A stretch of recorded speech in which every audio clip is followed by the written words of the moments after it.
दोस्तों इस वीडियो में आपको हम बताने वाले हैं कि छठ पूजा में खरना कैसे किया जाता है। खरना पूजा करने की विधि क्या है, तो आप वीडियो को अंत तक देखें। आज इस वीडियो में आपको हम बताएंगे कि छठ पूजा में खरना का महत्व क्या है और इसे कैसे किया जाता है। कार्तिक शुक्ल पक्ष की षष्ठी तिथि के दिन छठ पर्व मनाया जाता है। छठ पर्व मुख्य रूप से बिहार, झारखंड और उत्तर प्रदेश के पूर्वी क्षेत्रों में मनाया जाता है, लेकिन अब देश के अन्य राज्यों और अलग अलग क्षेत्रों में भी छठ पर्व मनाया जाने लगा है। इसलिए छठ पर्व अब क्षेत्रीय पर्व न होकर देश भर में मनाया जाने वाला पर्व बन गया है। सूर्य उपासना का यह अनुपम लोक पर्व 4 दिनों तक चलता है, जिसका आरंभ नहाय खाए के साथ होता है और दूसरे दिन खरना किया जाता है। खरना का मतलब शुद्धिकरण। व्रती नहाय खाए के दिन एक समय भोजन करके अपने शरीर और मन को शुद्ध करना आरंभ करते हैं, जिसकी पूर्णता अगले दिन होती है, इसलिए इसे खरना कहते हैं।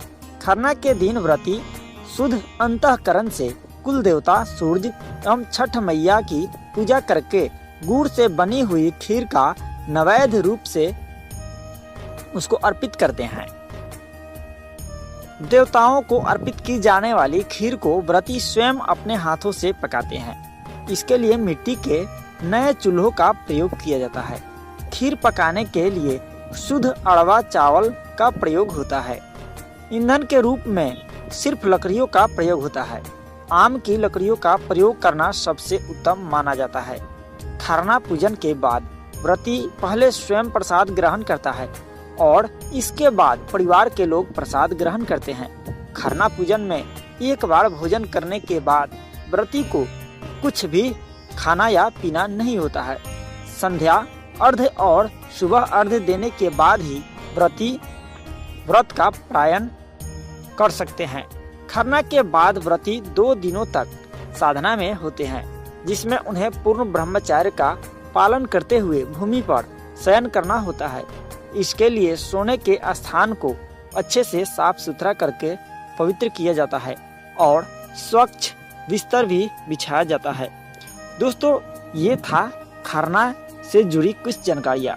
दोस्तों आपको यह वीडियो कैसा लगा आप हमें कमेंट बॉक्स में जरूर बताएं। धन्यवाद। महाराज, और वो छठ भी कोई साधारण नहीं। जिस छठ माता का स्मरण स्वयं भगवान कृष्ण के पुत्र सामने किया, जिस छठी माता को स्वयं कार्तिकेय जी को दिया गया,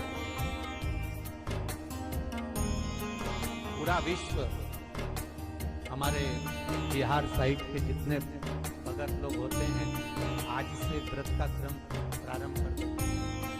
Please like, share and subscribe to channel and press the bell icon for new notification of videos. 36 घंटे का ये व्रत रहता है छठ का। स्नान, खाना, दूसरे दिन फिर वही क्रम में पूजन की तैयारी, भूखे रहना, सूर्य को अर्घ देना, उगते को डूबते को, और मां छठी का स्मरण करना।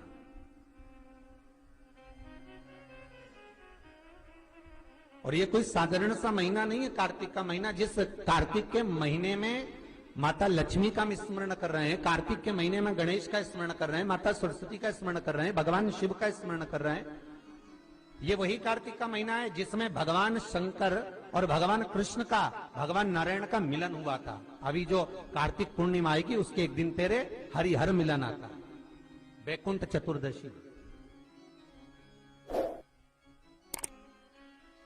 जिस दिन भगवान कृष्ण को, नारायण को, ठाकुर को बेलपत्र चढ़ती है और भगवान भोले बाबा को, भगवान शिव को तुलसी का दल चढ़ता है। दोनों का मिलन हुआ था, हरिहर मिलन, वैकुंठ चतुर्दशी। और हमारे शिव महापुराण में इसका बड़ा महत्व है, क्योंकि संपूर्ण समय में, पूरे वर्ष भर में केवल एक दिन ऐसा होता है जिस दिन भगवान शंकर पर तुलसी का दल चढ़ता है, और संपूर्ण समय में एक दिन ऐसा होता है जब ठाकुर जी पर बेलपत्र समर्पित होती है। शास्त्र तो कहता है, विष्णु पुराण कहती है, स्कंद पुराण वर्णन करती है कि ठाकुर जी को तो बेलपत्र आप अगर पूजन कर रहे हो तो रोज समर्पित कर भी सकते हो, पर शंकर भगवान को, भोलेनाथ को, मेरे विश्वनाथ को तुलसी का दल साल भर में समर्पित नहीं होता, केवल एक वैकुंठ चतुर्दशी का दिन ऐसा होता है। और उस बेलपत्र की भी बड़ी महत्वता है। और कार्तिक के महीने में अपन जब कथा श्रवण कर रहे हैं, आनंद ले रहे हैं, सुनने के लिए बैठे हैं और मौका मिला है कार्तिक महत्तम को श्रवण करने का, तो एक एक महत्व को अपन समझ। उत्तर भारत के जो लोग हैं ये पूजन करते हैं दीपावली के बाद में छठ की पूजा, छठी। बिहार साइड में, यूपी साइड में, इधर सबसे ज्यादा पूजन होती है छठ की। कौन सी माता है ये? छठ है। कौन सी माता? छठ। जितने लोग पूजन कर रहे हैं उनको भी ज्ञात नहीं है कि ये छठ की पूजन होती क्यों है, ये माता है कौन सी। ये छठ माता कोई दूसरी नहीं है, कार्तिकेय जी की धर्म पत्नी देवसेना है जिसकी पूजन होती है छठी के रूप में। उगता सूरज और डूबता सूरज का अर्घ होता है। सबसे पहली छठ पूजन किसने करी थी? भगवान कृष्ण के पुत्र सांब ने करी थी। सांब पुराण कहती है सबसे पहली छठ पूजन, क्योंकि सांब का शरीर बेकार हो गया था। भगवान कृष्ण की शरण में सांब पड़ गया, पिताजी आपने मुझे श्राप दिया है, क्योंकि गलत भाव हो गया था, गलत दृष्टि हो गई। भगवान कृष्ण के पास में जामवंती जी बैठी हुई थी तो सामने आकर कहा, पिताजी मुझसे गलती हो गई, बहुत बड़ी गलती, क्षमा कर दीजिए। भगवान कृष्ण ने कहा, तुम सूर्य की आराधना करो। सूर्य की आराधना करी तो सूर्य कहते हैं तुम इंद्र की पुत्री देवसेना की आराधना करो। और कार्तिकेय जी महाराज की धर्म पत्नी देवसेना की जब आराधना सांब ने करना प्रारंभ करी, सूर्य को उगते को और डूबते को जब नमन करना प्रारंभ करा, अर्घ देना प्रारंभ करा, जल में खड़े होकर सांब तप साधना में डूबा रहता, सूर्य का स्मरण करता, देवसेना का स्मरण करता, तो देवसेना वहां प्रकट हुई। देवसेना ने कहा, मैं भगवान की छठी कला हूं,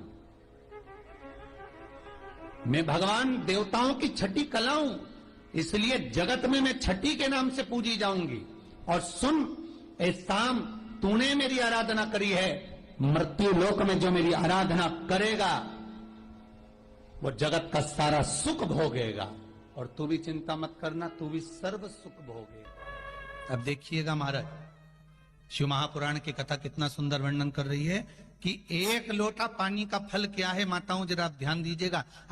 कई लोग कहते हैं, गुरुजी आप पुरुषों को तो कहते ही नहीं हो कि एक लोटा पानी चढ़ाओ, कि पुरुष लोग मंदिर जाएं, कि पुरुष लोग भगवान शंकर का आराधना करें, पूजन करें। मेरा आप सबसे निवेदन है, इस व्यासपीठ से हमने कभी ये नहीं कहा कि माताओं आप जल चढ़ाओ, कि पुरुष आप जल चढ़ाओ। हम तो निवेदन सबके लिए करते हैं कि आप सब मिलकर, गला पकड़ रहा है बाबू, आप सब मिलकर आप शिव की आराधना करिए, आप सब मिलकर भगवान शंकर का आराधना करें। एक लोटा पानी, चाहे पुरुष हो, चाहे स्त्री हो, चाहे बच्चे हो, चाहे युवान हो, चाहे बड़े हो, वो जल शिव को समर्पित करें, शंकर को जल समर्पित करो, शंकर को जल चढ़ाइए। उसका फल क्या है महाराज? शिव जी की कुछ चीजें बड़ी प्रिय है। एक भस्म का त्रिपुंड, एक गले में रुद्राक्ष की, जम के बोलिए, माला। और अगर रुद्राक्ष की माला नहीं भी हो तो एक रुद्राक्ष आपके गले में हो, मस्तक पर त्रिपुंड हो, गले में रुद्राक्ष हो, और मुख पर या तो पंचाक्षर मंत्र नमः शिवाय ओम, या ओम नमः शिवाय, या श्री शिवाय नमस्तुभ्यम। फिर से बोलिए, श्री शिवाय नमस्तुभ्यम, श्री शिवाय नमस्तुभ्यम पंचाक्षर मंत्र या शिव महापुराण का मूल मंत्र आप उसका